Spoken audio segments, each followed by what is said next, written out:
Hello. Good to see you guys. Let's see. Yeah, I think that's good. Well, it's good to be here tonight. And I want to talk with you about stopping the school madness. Have you ever been in the midst of madness? That school variety, where you can't get the administration to help. Your child is depressed. Your child does not feel safe. Your child tells you they're not learning. You can't figure out what to do. It all seems so very hopeless.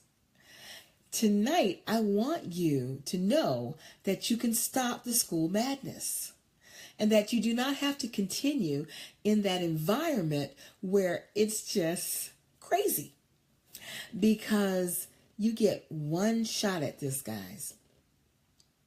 This school thing. Each year they have one grade to the next grade to the next grade, and it doesn't end until they get done in the 12th grade. And there's things they're supposed to know when they're in kindergarten and first grade and second grade and fourth grade and sixth grade and 10th grade, and it's supposed to build.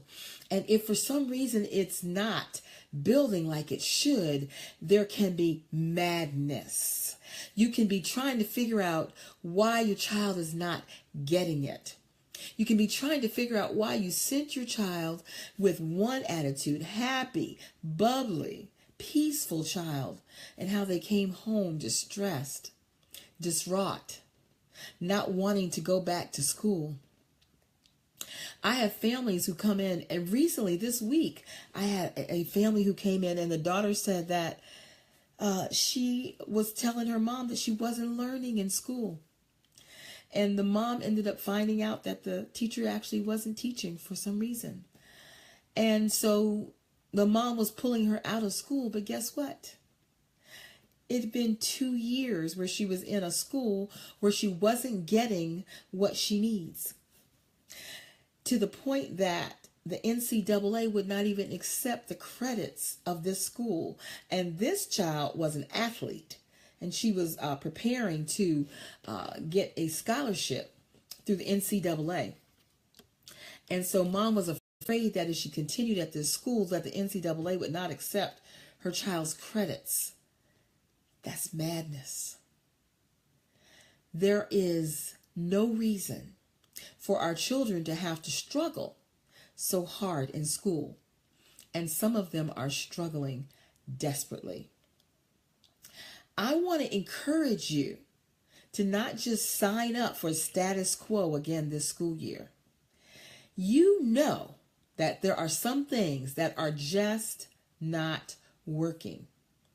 Please don't go back into the school year again doing the same things that you did last year. You have to stop the madness. You have to figure out a way for your child to be able to change the trajectory, especially if they're struggling, of where they're going. Because our society actually prepares jails based on the reading scores of fourth grade African American males. Yeah. Instead of preparing academic programs to make sure that those students get the reading, they rather prepare jails, because they have watched the statistics, and it shows that African American males who are struggling with their reading in fourth grade get behind, and then they get disinterested. And then they get to high school and they drop out. And then they get into crime. And then they become incarcerated. And our country spends $150,000 per child to keep our youth incarcerated, rather than spending that money to make sure they can read. So, here's a secret for you as a parent.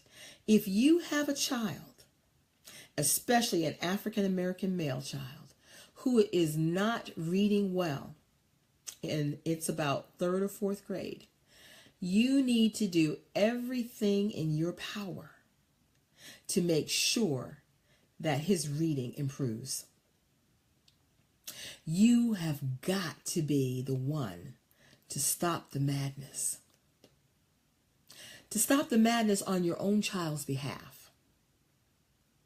Because you may not be able to save the world, but you certainly are the advocate for the ones that God has put in your house.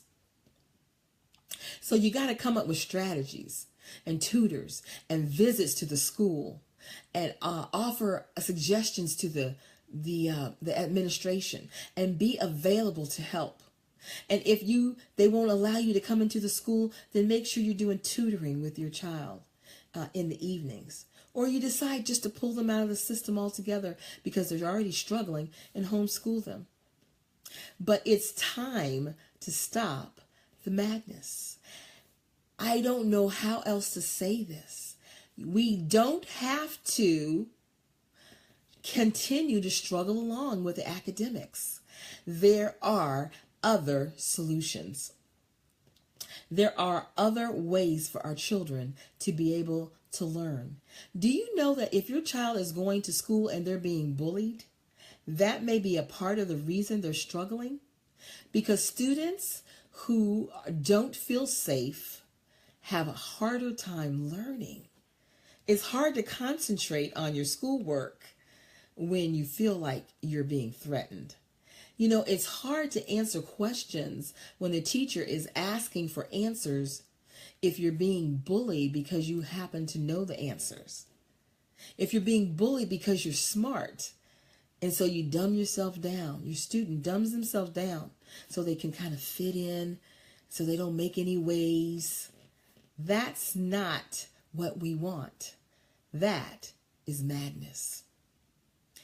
That we would allow our student to be in an environment that keeps them from becoming what God intended for them to be because they're afraid. It is time to stop the madness. We need parents to know they have more power than they think they do. You might not have a degree in education, but you have a degree in your child. And you know that child better than anyone else. And so when the administration says, they have to go on Ritalin, or when they say they have to be put in a special needs class, if you don't think that's the best solution for your child, you can speak up for them. You can be an advocate for them. You can offer other suggestions for them. It's time to stop the madness. Just get off the bus, y'all. You don't have to continue to go where it's riding if you see that it is not going to be beneficial for your child. They need you. They need you to know that the reason they're struggling in school is because they're having a struggle. And it's not because the environment in their classroom is chaotic. I had a grandmother tell me that her granddaughter FaceTimed her one day in school, in a class, because it was so chaotic in the class. The granddaughter said, Grandma, I got to show you this. I know I've been telling you and you're like, you don't believe me, but just look. And as she panned the classroom, the teacher was sitting with his legs folded up on the desk. He was reading a newspaper. The kids were throwing stuff in the room. Some people were in the back listening to music. Some had their heads down, sleep. And this was supposed to be an learning environment. And even the child knew this is not good. I can't learn anything. The teacher's not even teaching anything. And so she was helpless. And so she just said, Grandma, what am I going to do? And from that moment on, her grandmother got her out of that school. She talked to her daughter and she said, we have got to do something different. And she was able to find a school that had just a better fit for that child. So we do have the power. We can get off the bus. We can find a new school. We can homeschool. We can get tutoring. We can get solutions for our children. We are not helpless, and we don't have to wait on anyone to save us. God has given us the resources. They're actually already in position. You just have to open your eyes with expectancy and prepare yourself to receive the answers that God has for you. So your child needs a safe environment. You need someone that's going to listen and help you figure out their academic needs. You need to know that they are learning and they're not sitting in a class full of chaos. You need strategies to help your child. Are you tired of the madness? Because I know there are some of you out there, last year was a rough year for you.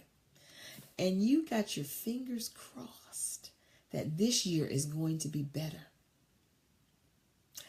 But you don't have to wait. And you don't have to wait through this whole school year. If things get crazy this school year, there are other solutions. There is hope, help, and hope. They're here.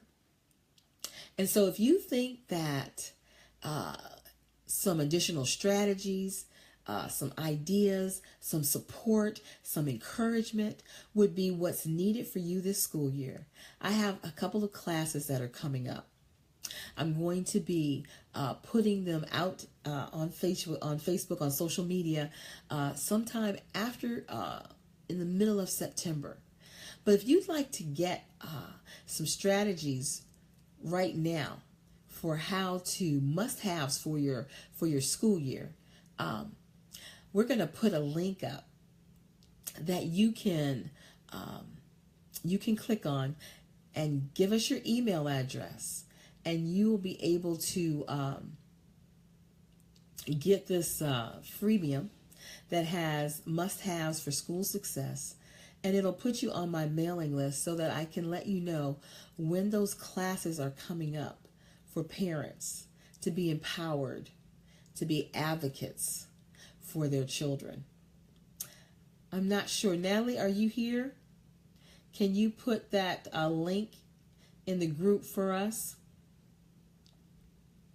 So while I'm waiting for Natalie to put up that link, it's a bit.ly. I think it's bit.ly/4